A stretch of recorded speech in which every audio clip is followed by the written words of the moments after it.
Culture G, Cultivez votre curiosité.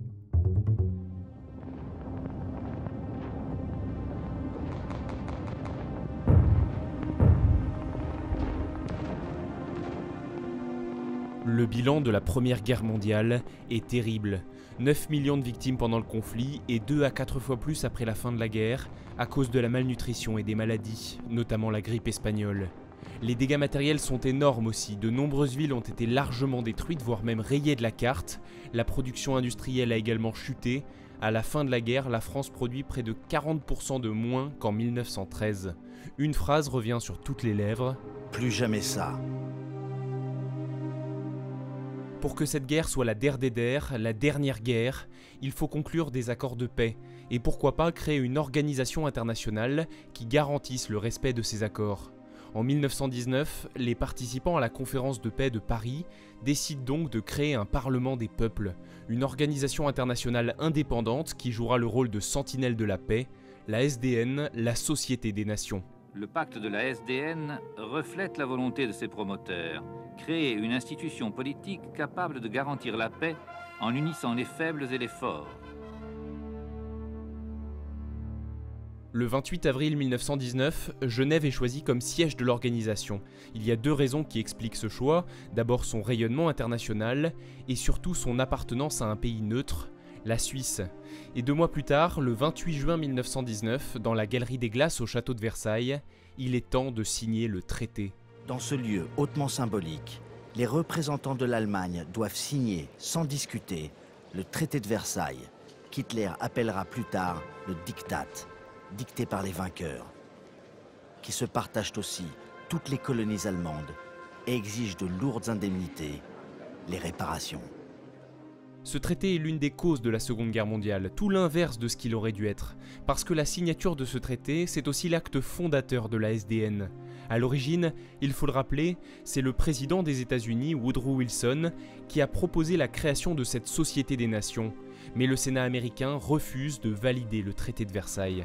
Le sénateur de Pennsylvanie, Philander Knox, dit à Wilson: « Monsieur le Président, je suis convaincu, avec tout le respect que je vous dois, que ce traité n'amènera pas la paix, mais la guerre, une guerre infiniment plus dévastatrice que celle qui vient de se terminer. » Il ne pensait pas si bien dire. Résultat, les États-Unis ne font pas partie de la Société des Nations, et la Russie non plus. On peut le dire, c'est mal parti. Pourtant, à la fin des années 20, tout est encore possible. La SDN peut et doit empêcher une nouvelle guerre. Des hommes comme Aristide Briand y croient dur comme fer. Nous n'acceptons pas que dans aucun cas, pour aucune cause, dans aucune circonstance, la guerre que nous avons clouée au pilori comme un crime puisse se réveiller. L'Allemagne, vaincue, n'est invitée à rejoindre la SDN qu'en 1926, ce qui participe à donner aux Allemands le sentiment d'avoir été oubliés après la Première Guerre mondiale, une frustration qui servira le régime nazi. Jusque dans les années 30, la SDN joue tant bien que mal son rôle de médiatrice internationale. Elle a quelques succès, par exemple dans les affaires des îles Åland qui opposent la Finlande à la Suède, ou de la Haute-Silésie entre l'Allemagne et la Pologne. Mais excepté les questions économiques, sociales ou territoriales, la SDN ne parvient en réalité à résoudre aucun conflit international majeur. Le Conseil de la SDN découvre qu'il n'est ni conçu ni équipé pour agir sur les problèmes posés par les grands pays.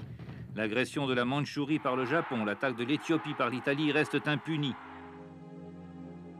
En 1933, après le Japon et l'Italie, c'est au tour de l'Allemagne, dirigée par Hitler, de quitter la SDN. L'organisation s'effondre, c'est la fin d'un rêve de paix, le début de la Seconde Guerre mondiale, une guerre qui s'avérera bien plus meurtrière encore que la première.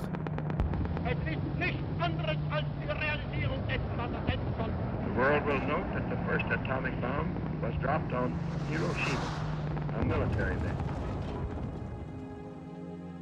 Plus de 60 millions de personnes tuées, soit au moins 2% de la population mondiale à l'époque.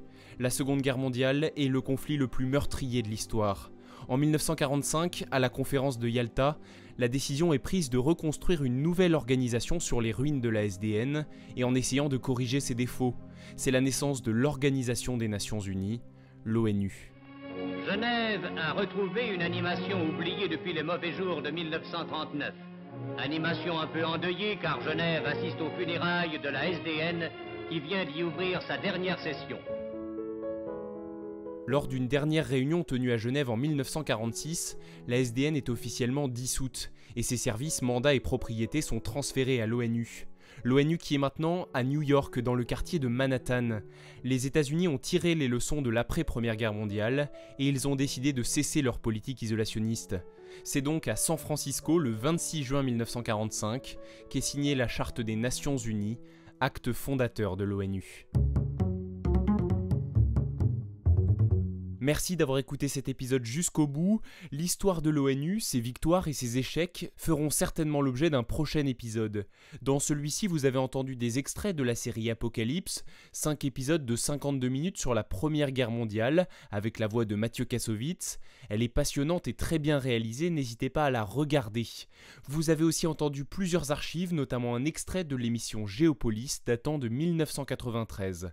Si ce n'est pas déjà fait, pensez à vous abonner au podcast Culture G, et à lundi prochain.